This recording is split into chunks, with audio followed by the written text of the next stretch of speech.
you worry about the time it took.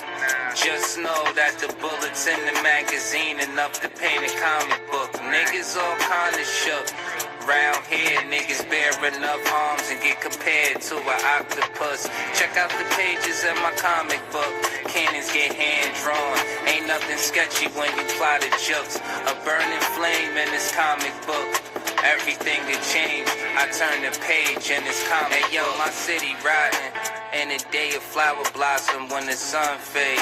Every night it turn to Gotham, Batman and Robin. Not the heroes, but it happens when the op gets spotted. They whoop your ass and pat your pockets. Marvelous, everything real.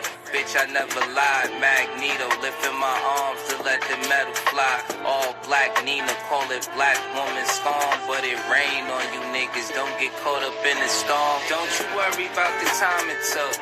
Just know that the bullets in the magazine enough to paint a comic book. Niggas all kinda shook. Round here, niggas bear enough arms and get compared to an octopus. Check out the pages of my comic book. Cannons get hand drawn. Ain't nothing sketchy when you plot the jokes. A burning flame in this comic book. Everything could change. I turn the page in this comic book. I'm not Peter Parker, so why do niggas think I hang with them? When every time they around, my spidey sense tangling. Bodies on nice for trying to be dead cool. Bodies in the water, that's how you make a dead pool. I bring carnage to these niggas, be an idiot. Dressed in all black, kinda looking like the symbiote. No matter if these niggas hating on me, I will never be a character erased from the story. Don't you worry about the time it took. Just know that the bullets in the magazine enough to paint a comic book. Niggas all kinda shook. Round here, niggas bear enough arms and get compared to an octopus. Check out the pages of my comic book. Cannons get hand drawn. Ain't nothing sketchy when you plot the jokes. A burning flame in this comic book. Everything could change. I turn the page in this comic book.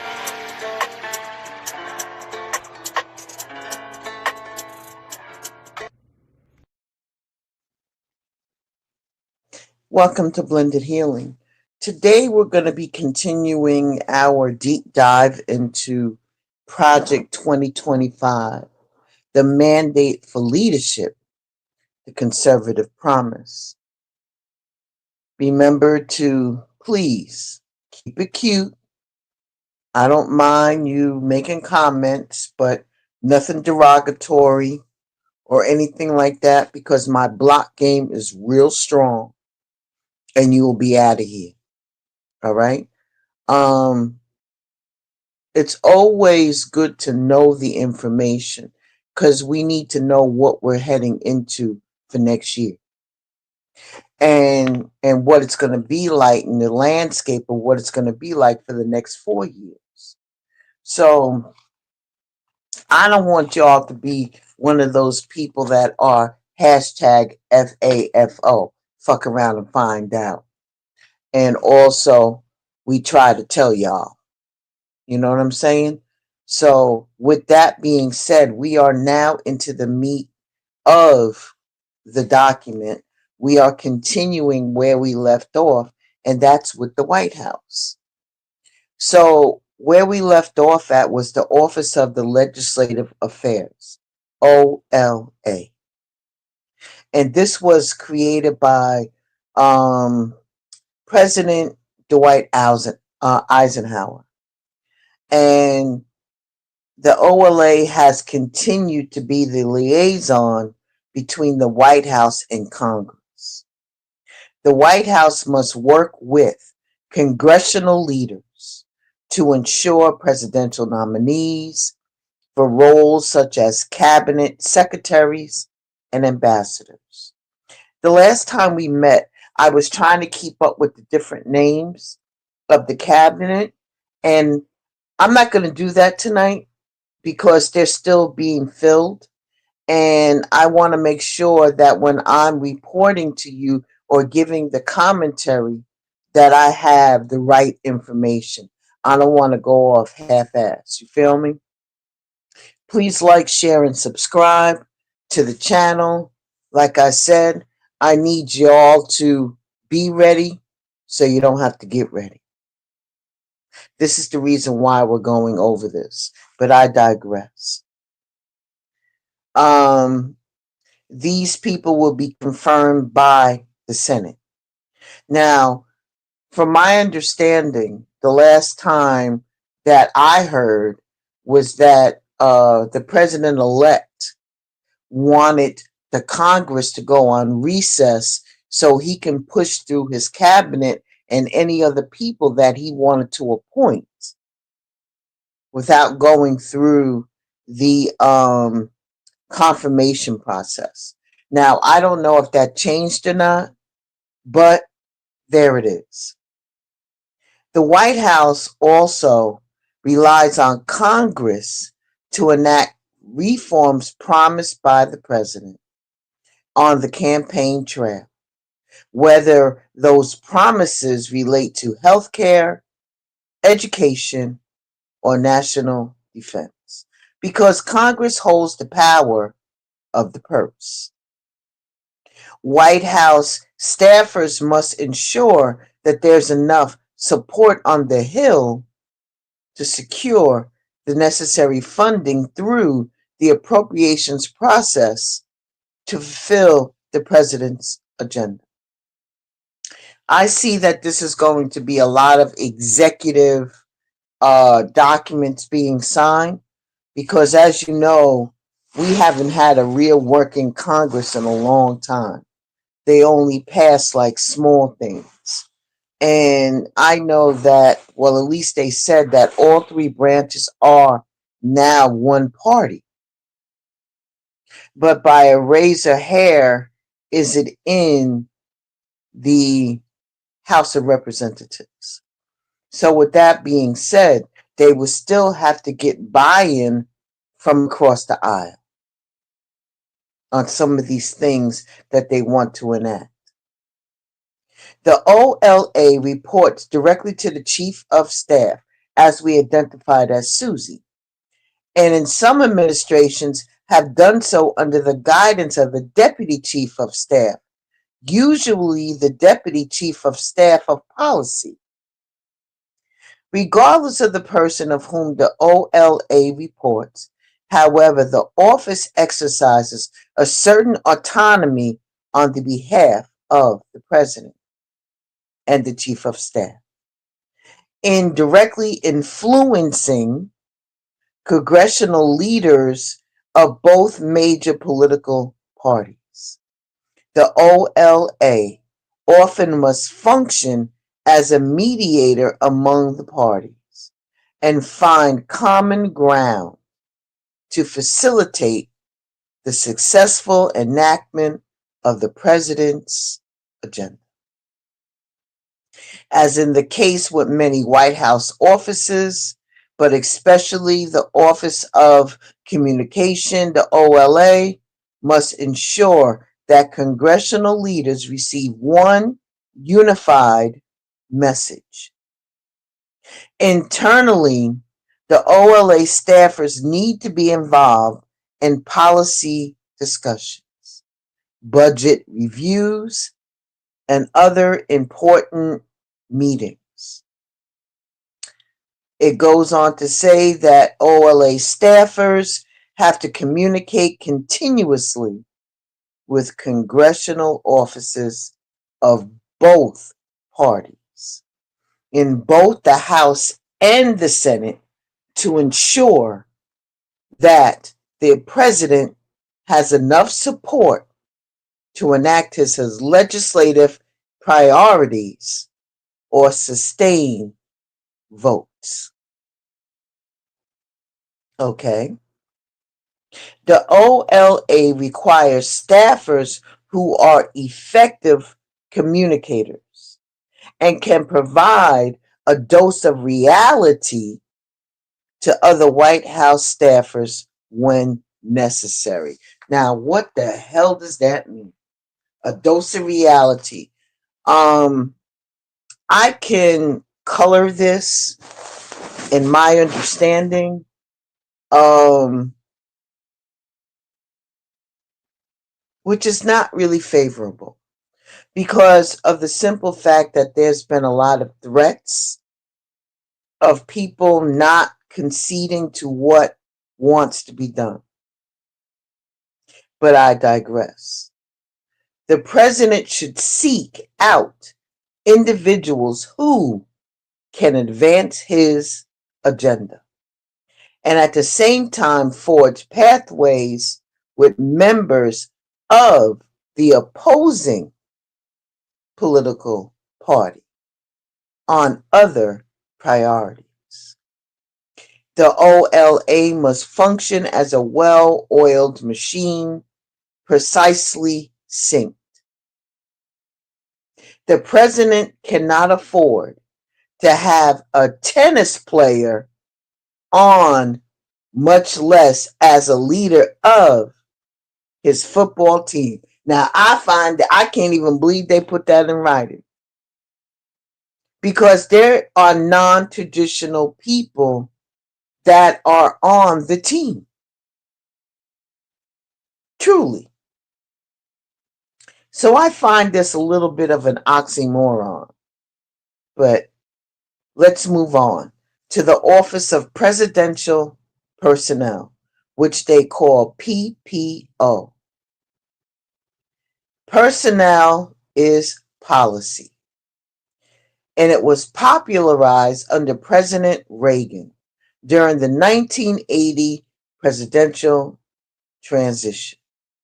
One of the most important offices in the White House, which has created under President Richard Nixon to centralize political appointments. Now, remember, I told you that the original project was bought out during this playbook was given to Ronald Reagan underneath the same people who put this out, the Heritage Foundation. And allegedly, this is what Reagan went on to use. So I'm kind of seeing there's a pattern a little bit, even going back to Nixon, who wants to centralize political appointments. The PPO's primary responsibility is to staff the executive branch with people who are equipped to implement the president's agenda. Although its focus should be identifying and recruiting leaders to fill the approximately 1,000 appointments that require Senate confirmation. The PPO must also fill approximately 3,000 political jobs that require dedicated conservatives to support the administration's political leadership. 3,000, y'all. 3,000. Political. Frequently, many medium tier and top tier jobs have been filled by policy experts tasked with accomplishing much of the work on the administration. At the same time, appointees in entry level jobs have brought invaluable energy and commitment to the White House. I just heard the word rat in my head. I'm just saying, I heard the word rat. And have proved to be, see, the farm team for the conservative movement.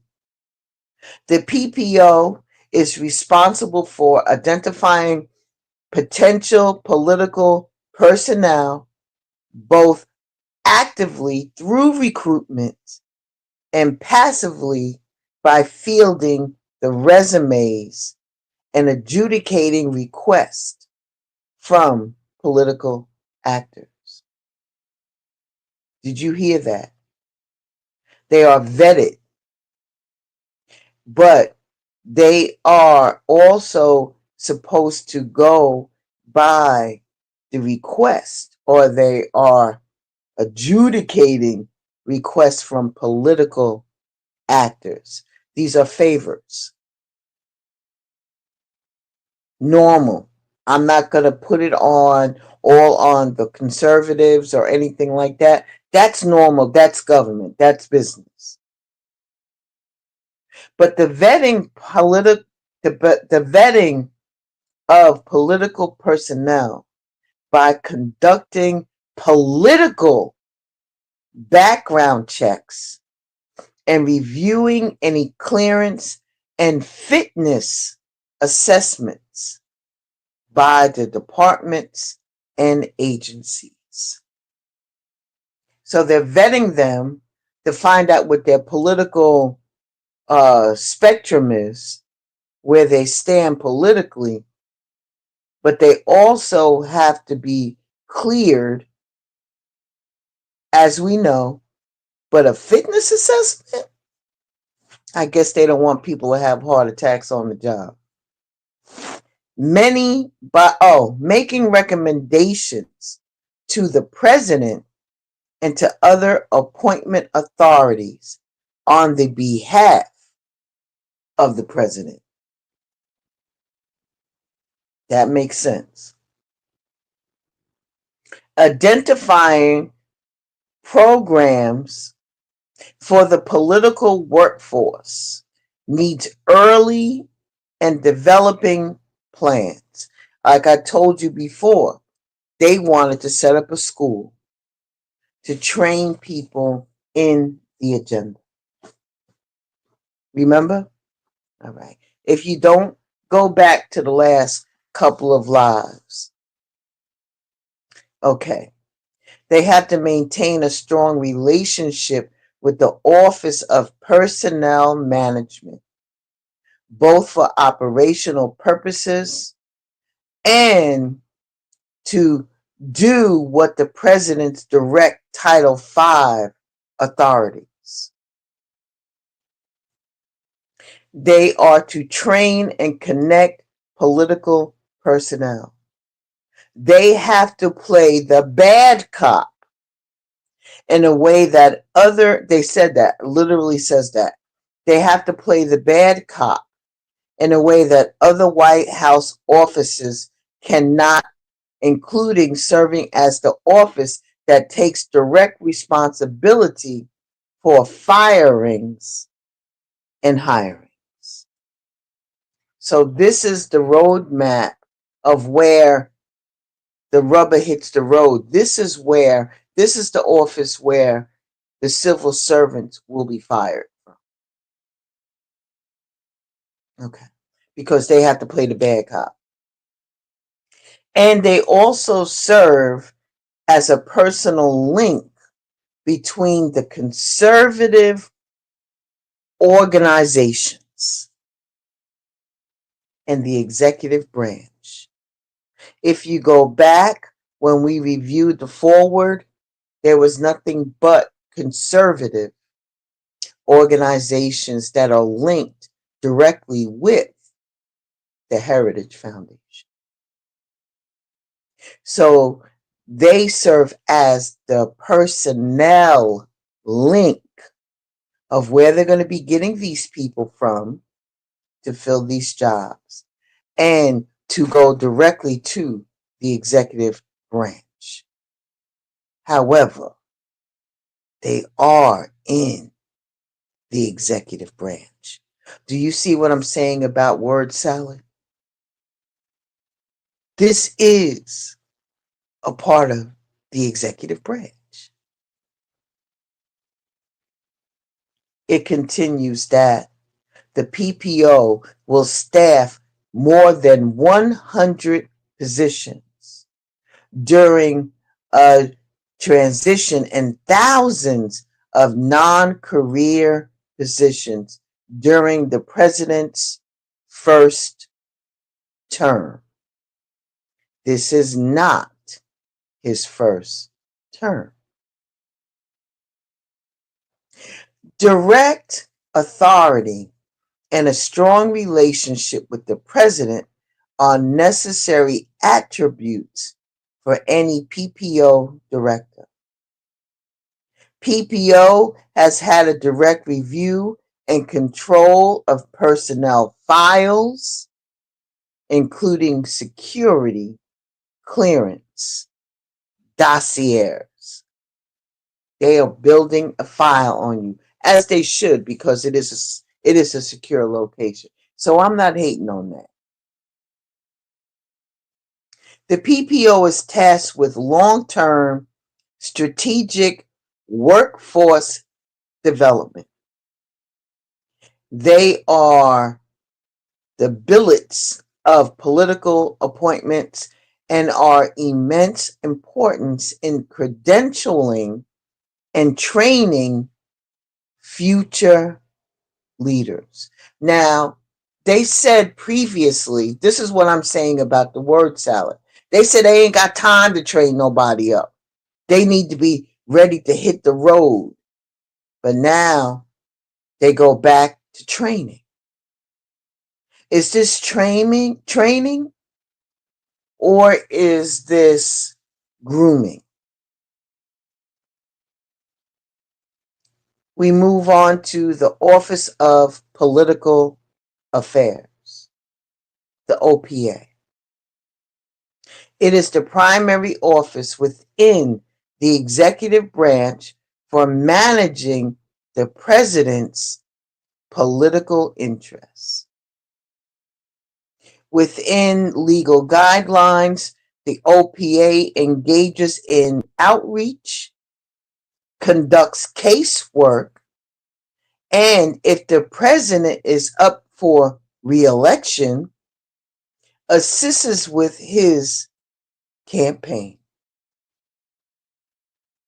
The OPA will also monitor congressional campaigns, arrange presidential visits with other political campaigns. So now he has two offices that do this. Okay. Mm-hmm. As they monitor congressional campaigns. And then they recommend campaign staff to the Office of Presidential Personnel for service in the executive branch. This is a grooming ground. This is where they pluck the people out. Okay. The OPA also serves as a line of communication between the White House and the president's political party. The OPA should have one director of political affairs who reports to either the chief of staff or to the deputy chief of staff. The OPA should also include various deputy directors, each of whom is responsible for a certain geographical region of the country. I need to sit on that for about a minute. Each of the various deputy directors concentrate on a specific geographical region of the country. I know that one of the deputy directors is Stephen Miller. He'll be working hand in hand with the Border Czar and any other legislative branch. Well, there's only one legislative branch, but different legislators.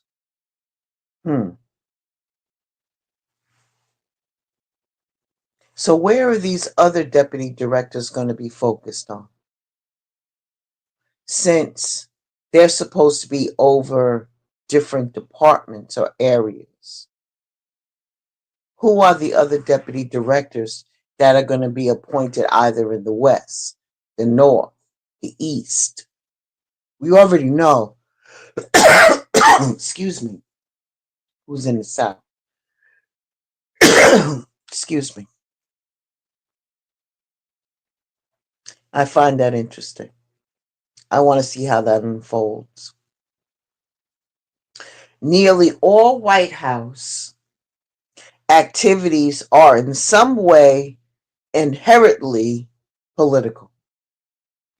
The OPA needs to be aware of all presidential actions and activities, including travel, policy decisions, speeches, nominations, and responses to matters of national security, and consider how they may affect the president's image.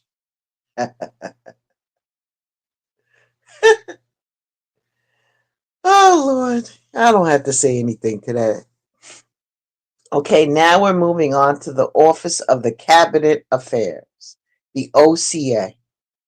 They are the ones that has changed. This area has changed to some degree over the course of various administrations, but its overriding function remains the same: to ensure the coordination of policy and communication between the White House and the cabinet.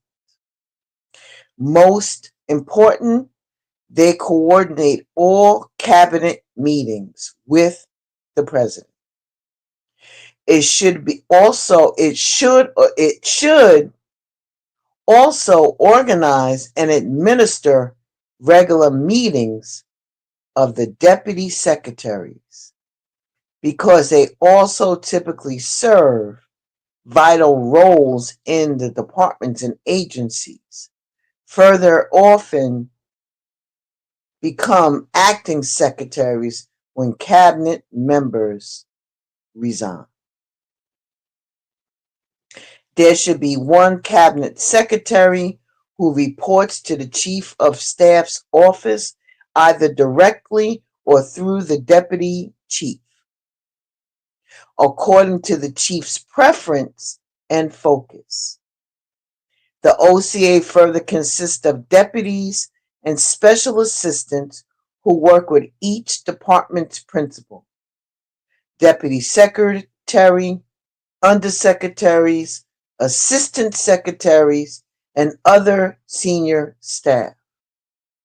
The OCA coordinates with the Chief of Staff's office and the Office of Communication to promote the President's agenda. In prior administration, the OCA has played a vital role by tracking the President's agenda for the Chief of Staff, deputy chiefs, and senior advisors.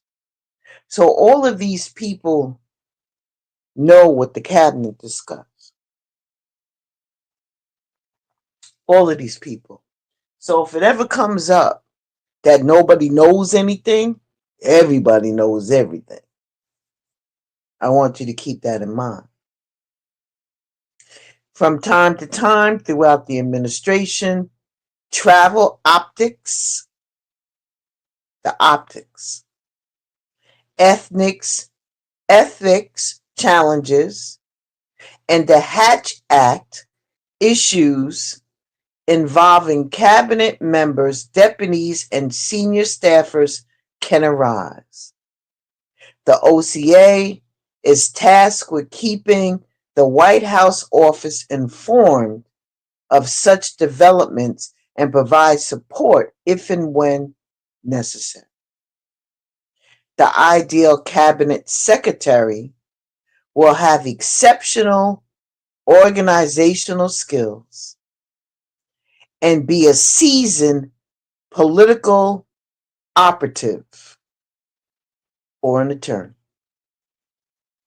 Let's move on to the Office of Public Liaison. And this is a critically important in building coalitions and the support for the president's agenda across every aligned social, faith-based, minority, and economic interest groups. It's a critical tool for shaping public opinion and keeping a whole lot of supporters as well as frenemies, and they wrote that, and opponents alike who are within reach, better informed. Mm.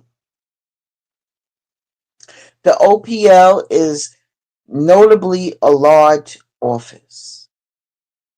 They have to have sufficient number of deputies and special assistants to cover the vast number of disparate interest groups that are engaged daily. The OPL holds its meeting in the Eisenhower Executive Office building within the West Wing itself than any other office within the White House office. They want to know who the hell is kicking up dirt, and they want to make sure that that shit's closed. That's what I'm getting from this. Let's move on to the IGA, which is the Intergovernmental Affairs. The IGA connects with the White House to state, county, local, and tribal governments. In other words, it is the one-stop shop for sending out an administration's agenda to all non-federal government entities. The IGA has to be staffed in a variety of ways, but two arrangements are most common. Each deputy and deputy staffers are responsible for a type of government. They are also a group of staffers that are responsible for a specific geographical region of the country. The IGA represents the interest and the perspectives of non-federal government entities, but its primary job is to make sure that these entities understand the administration's agenda and have to ultimately support it. Let's move on to the White House Policy Councils. As the federal government has ballooned in size over the past century, it has become increasingly difficult for the president alone to direct his agenda across the executive branch. 3 White House policy councils have come into existence to help the president to control the bureaucrats and to ensure continued alignment between the agency leadership and the White House and its priorities. The first one is the policy coordination. Their primary role of the Policy Council is to coordinate the development of administrators in policy. This frequently includes developing significant legislative priorities, coordinate policy decisions that impact multiple departments and agencies, and at times coordinate the policy decisions within a single department or agency. The second one is policy advice. By virtue of working in the White House, the heads of the three policy councils have to function as independent policy advisors to the president. The aspect of the role will vary depending on the person in this position and the president's governing philosophy. They have to be honest brokers. And the third one is policy implementation. This is where they manage and mediate the implementation of previous policy decisions. They implement new statutes or executive orders frequently that takes years and involves many distinct and more granular policy decisions along the way. The above functions have recently been managed by policy councils through a tiered interagency policy process that evaluates and coordinates the decisions. They are involved more than one cabinet department or agency with differing opinions on the best approach for securing the president's goals. That sounds like the cabinet. The above functions have recently been managed by policy councils through a tiered interagency process. Yes, I said it again. I did. Because I wanted you to get that. Multi-layered.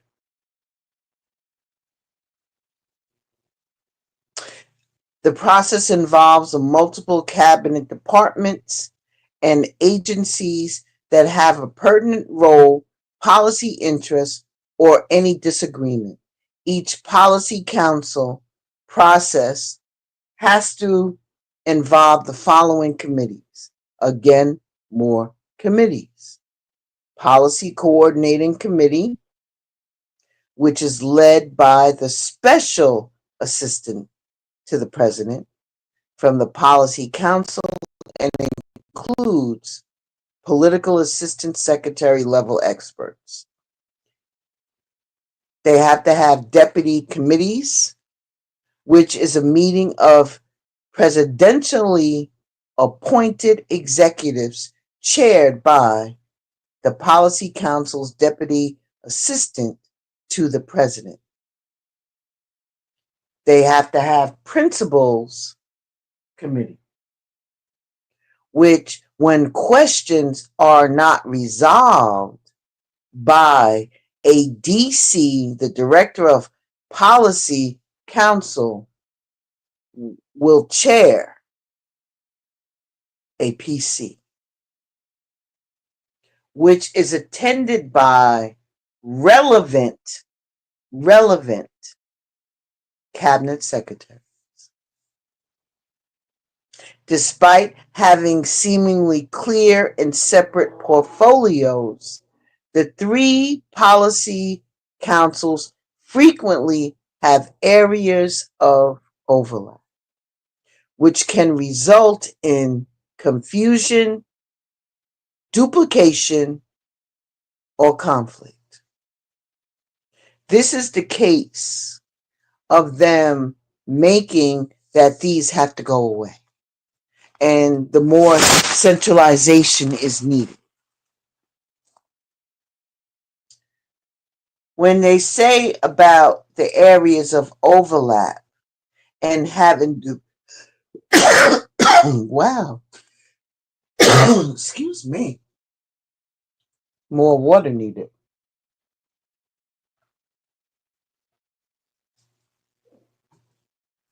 I'm going to get the message out. They give an example of an overlap. There are many areas of immigration and border security. Either the NSC or the DPC, health care, energy and environment, and trade and international economic policy, identifying these potentially problematic areas. They have identified, let me say it again: immigration, border security, healthcare, energy, environment. And these are considered potentially problematic areas, and they have to assign policy responsibilities to only one council when it's possible to speed up the policy coordination process. So they went through all of that word salad to tell you one thing: that's too much, and we need to streamline this because we have to tackle immigration, border security, healthcare, energy, and environment. Oh, trade, I forgot that, and international economic policy. Did you get the areas? Those are the problematic hurdles that they have to go over. They want to streamline it. They want to go, and I'm going to continue because this is what it really is about. They go on to say that even these are potentially problematic areas, and they assign somebody with policy responsibilities to only one council to help speed up the process, while other chapters will cover, the other chapters in the book is going to cover the specific policy goals on how they can do this, because they want to move rapidly to lead policy process around cross-cutting agency topics, including countering China, enforcing immigration laws, reversing regulatory policies in order to promote energy production, combating the left's aggressive attacks on life and religious liberty, and confronting wokeism throughout the federal government. That, after saying all of this shit that I have spoke for 30 minutes, that's what it comes out for. They're saying that the National Security Council is supposed to be an interdepartmental body within the White House that sets the national security policy with a whole of government approach. They go on to say that the NSC advisor should be vetted for foreign and security policy experience and insight. They're saying that the NSC advisor, the National Security Council, is supposed to serve as information conduit in time of crisis and as liaisons ensuring the written communications are properly shared.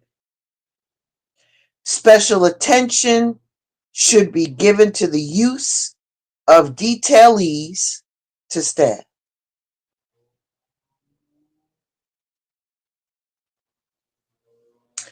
In the recent years, that staff size has been right-sized from its peak of 400 in 2015 down to 100 and 150 professional members. The next administration should try to limit the number of detailees to ensure more direct presidential control.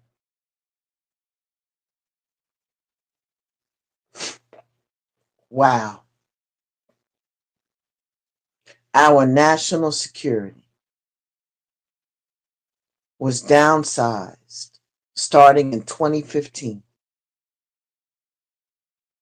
not stating approximately how this lines up, but they want to bring it down some more. And the national security should now be controlled by the president. Now, this is getting real because the National Economic Council that was established in 93 has four key functions. They coordinate the economic policy making process with respect to domestic and international economic issues. They coordinate economic policy advice to the president. They ensure that the policy decisions and programs are consistent with the president's stated goals and that those goals are being effectively pursued. And they monitor the implementation of the president's economic policy agenda. The National Economic Council coordinates and implements the president's economic policy objectives by working with the cabinet secretaries, departments, and multiple agencies. The NEC considers economic policy matters, so on and so forth. It's word salad. That's why I said that.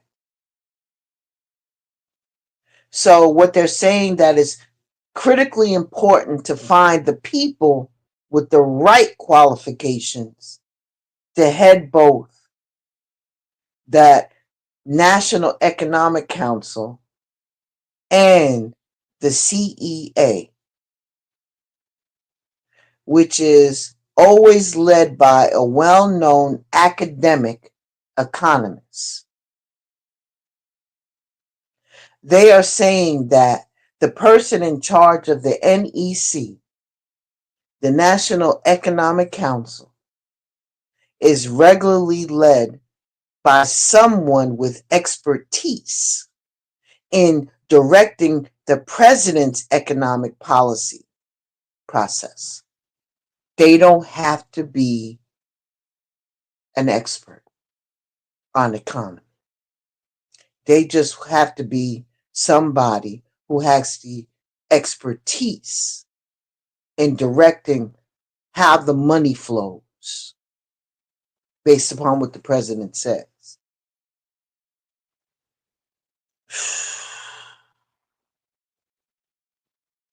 Those who have served in the role have ranged from former CEOs,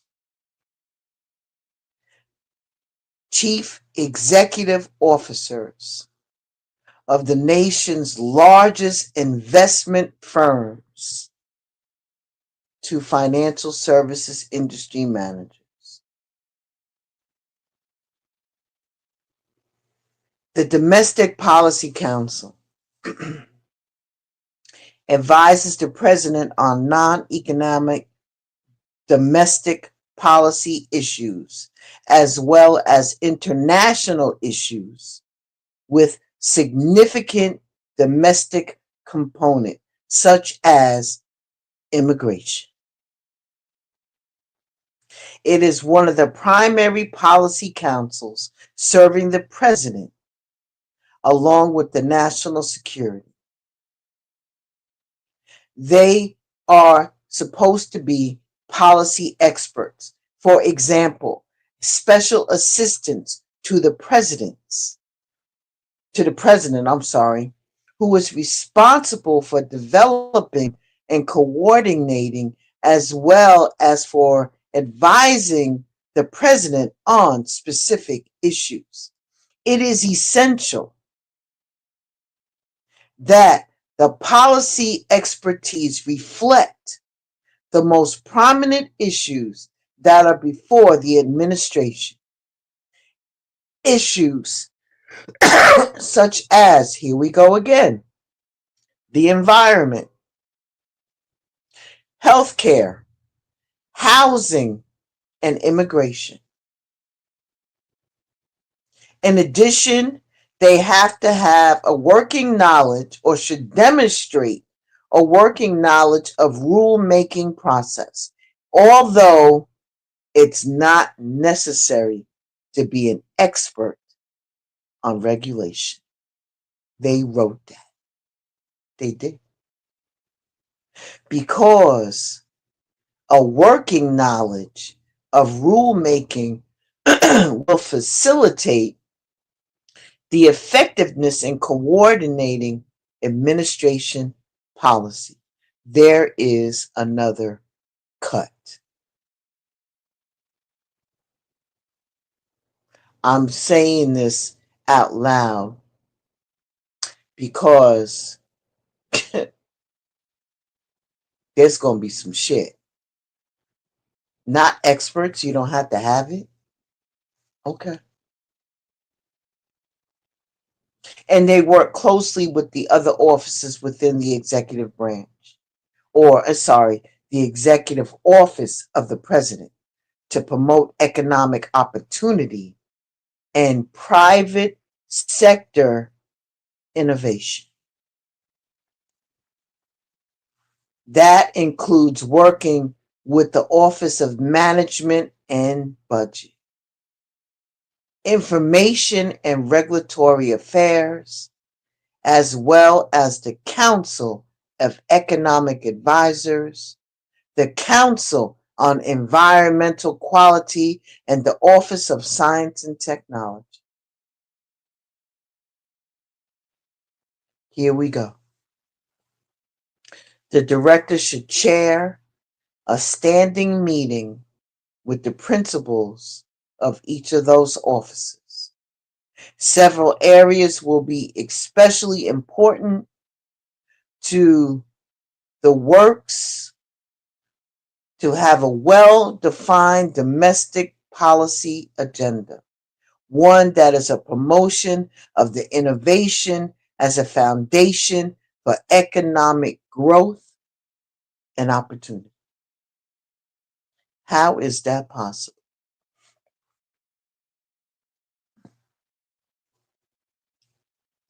They are also going to coordinate with the national security on policy agenda to enhance border security.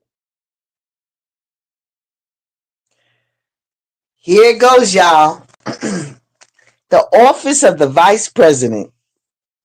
This has got to be one of the smallest paragraphs I have ever seen. The vice president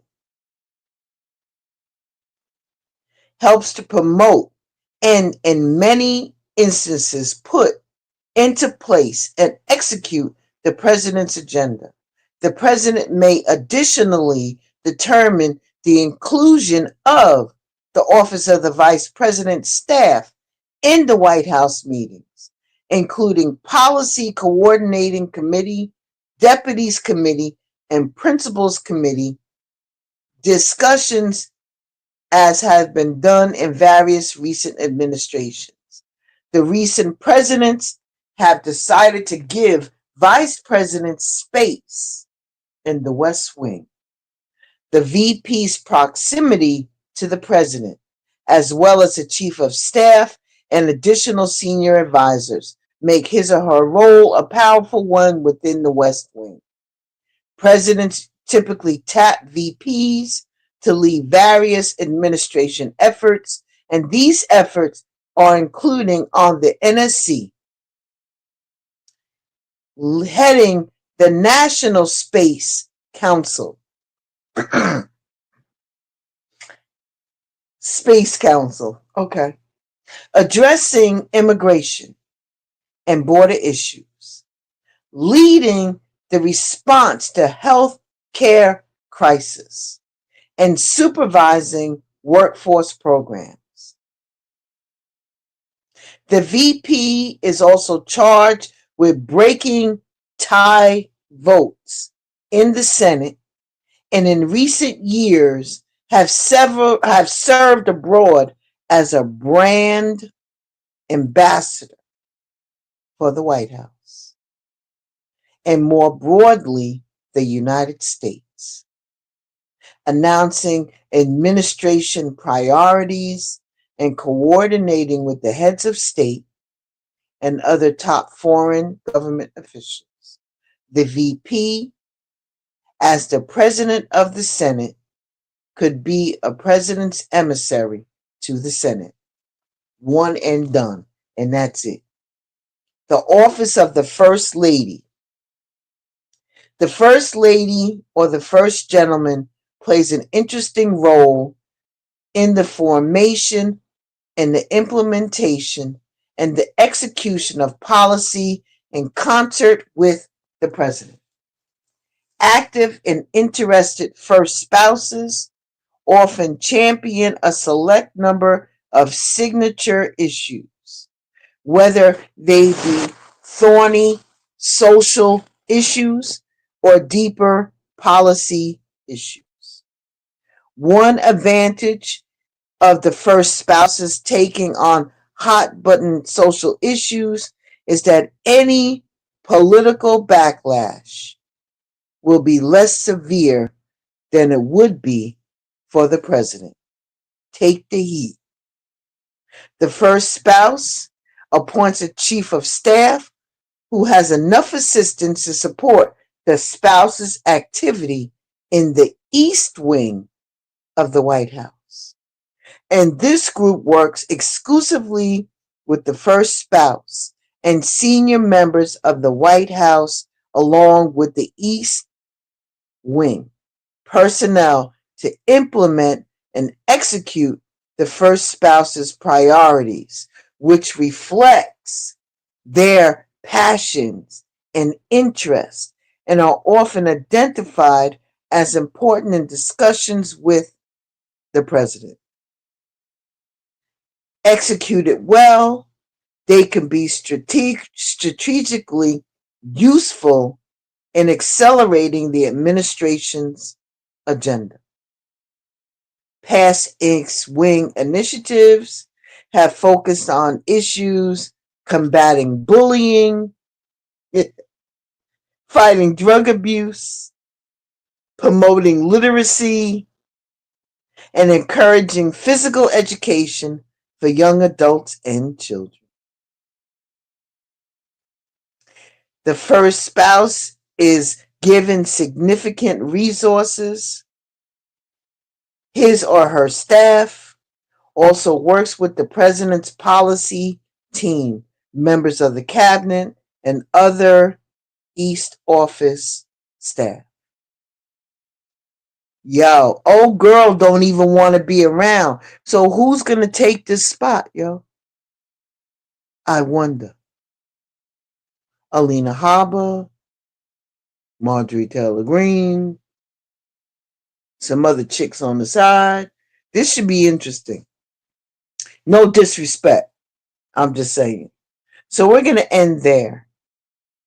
We're going to end there. And the next time we speak, we are going into chapter 2, which is the executive office of the President of the United States. And this chapter is written by Russ Voigt. All right, that's it.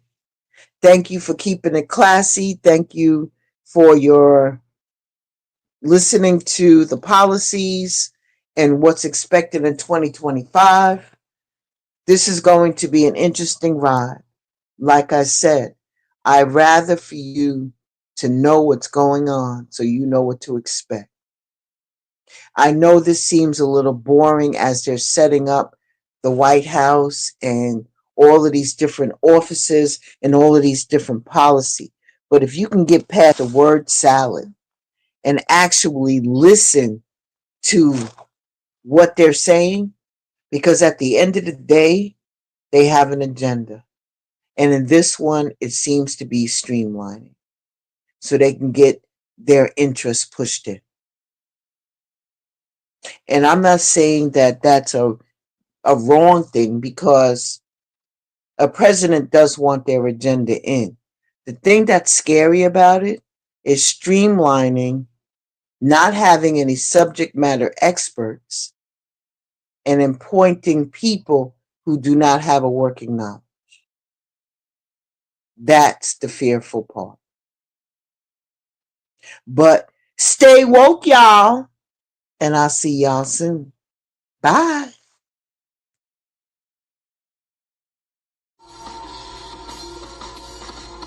Who they think they better than? Ain't no comparison to the so-called black or African American. You can drop the African, keep the American. When we say Aborigine and make their world in. I'm going in the same dirt my ancestors buried in. I come from a god and a goddess, so what that make me? Not even Basquiat can trace me.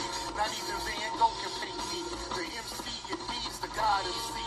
Equals the god in me. I'm focusing and let my mind be free. You too blind to see. The Jews I give is real. It's been real. These ain't shots, they missiles. All you gonna hear is the whistle. Lyrically, this the execution. My verses start revolutions. From my people seeking restitution. Since the beginning, fuck evolution. Or maybe my reality is all a dream. I put it together like I was so it seems. So it seems. This is that audio dopamine. Go against the machine. We put you where nobody can hear you scream. And sing you to meet your Elohim. My nigga, this is savage mode. It's something that you hate to go. It started with a spark and I'ma let it explode. I was given the cheat code. Better let me dump and reload. And go through them waves like a fucking torpedo. You dealt the cards of life. I just cut them diamonds with the ace of spades. Y'all scatter like roaches when they facing raid. Or vampires when they facing blade. I'm trying to get extra terrain like I'm getting played. You still stuck as a mental slave. You still stuck in that mental cage. While I'm making easy money, pimping hoes in style. It's my coming to age. Crowd roaring when I'm coming on stage. And when I'm done, they gonna be cheering my name. Drake Cobbs, and nah, I ain't quitting my day job. I spit bars. I really rap on my day off. That's real shit. Just give you some tools you can build with. Aim high, even if you still miss. Just keep going. It's a climb to the top, and I'ma keep flowing. Down Lake Shore, I'm Chicago going.